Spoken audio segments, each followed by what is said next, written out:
Good morning student. 10th ई subject Hindi, chapter 1 पद्य। पद्य का पहला चैप्टर है प्रभु तुम चंदन हम पानी, जिसके रचयिता रैदास हैं। रैदास जी का जन्म 1388 और उनकी मृत्यु निधन यानी मृत्यु सन 1518 ईस्वी में अनुमानित है। अनुमानित यानी ऐसा अंदाज़ा लगाया जाता है, कोई कन्फर्मेशन नहीं है। संत कवि रैदास कबीर के समकालीन महान संत थे, यानी समकालीन यानी उन्हीं के समय के। रैदास को रविदास के नाम से भी जाना जाता है।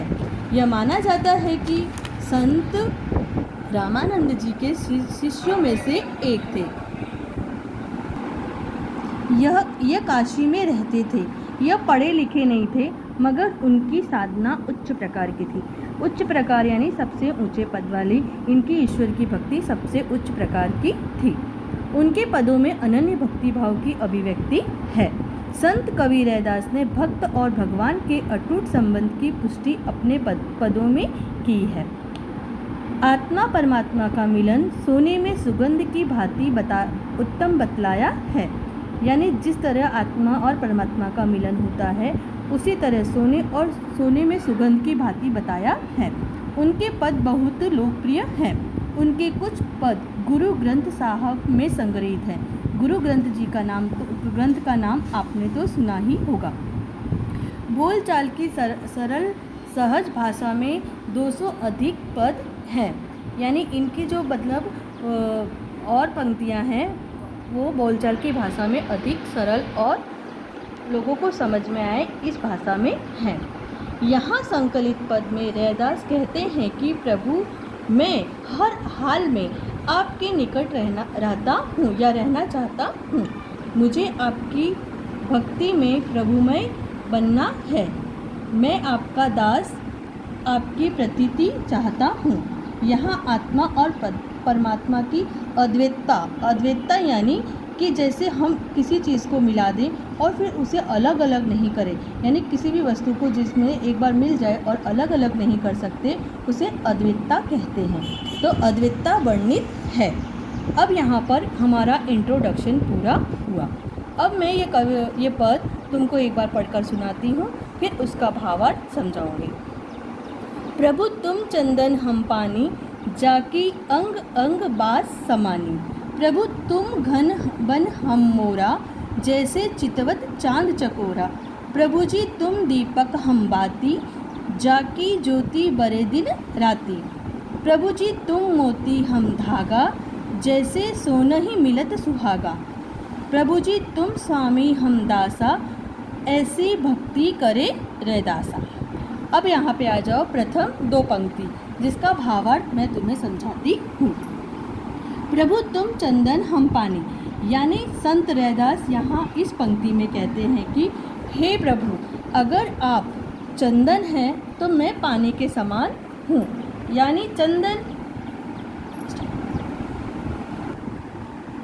प्रभु जी तुम चंदन हम पानी, जाकी अंग अंग बास समानी। यानी प्रभु आप चंदन हैं तो मैं पानी हूँ। जिस प्रकार चंदन को घिसते हैं तो पानी की आवश्यकता होती है, और उसको घिसने के बाद चंदन और पानी दोनों में मिल जाते हैं, एक पेस्ट जैसा बन जाता है, जिसे हम माथे पे तिलक लगाते हैं या मंदिर पे भगवान को तिलक करते हैं और उसकी खुशबू चारों तरफ फैल जाती है। तो ठीक उसी प्रकार हे प्रभु मैं तुम में समाना चाहता हूँ। प्रभु तुम घन बन हम मोरा।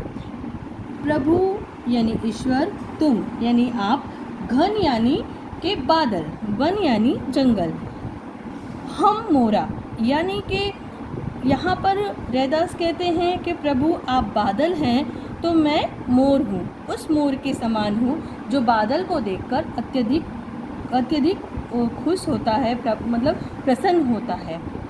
और जैसे चितवत चांद चकोरा, यानी एक चकोरा यानी एक पक्षी का नाम है जो दिन में हमेशा आसमान की तरफ चांद को निहारता रहता है। तो हे ईश्वर आप चांद है तो मैं चकोरा हूँ, उस चकोरा के समान हूँ जो दिन रात तुम्हें देखता रहता हूँ। तो मेरी भक्ति भी उसी प्रकार है जो दिन रात आप में समाई हुई है। प्रभु तुम दीपक हम बाती, जाकी ज्योति बरे दिन राती। यानी हे प्रभु, आप दीपक हैं, आप दीपक के समान हैं जो दिन रात अपने प्रकाश से लोगों को प्रकाशित करते हैं, और मैं उसमें लगने वाला बाती हूँ जो दिन रात जलता रहता है। उसी प्रकार मैं भी दिन रात जलकर आपकी भक्ति करता रहता हूँ। प्रभु तुम मोती हम धागा, जैसे सोने मिलन सुहागा। हे प्रभु, आप मोती हैं, मोती के समान हैं, और मैं उसमें पिरोए जाने वाले धागे के समान हूँ। जैसे मोती अपने प्रकाश से सबको उज्जवल कर देता है और चारों तरफ उजाला फैलाता है, और मैं उसमें पिरोए गए धागे के समान हूँ जो उसमें दबा रहता है, यानी उसमें समाया रहता है। उसके धागे यानी प्रभु से, मतलब जैसे मोती से माला जुड़ी रहती है, उसी प्रकार मैं आपसे जुड़ा हुआ हूँ। जैसे सोने ही मिले सुहागा।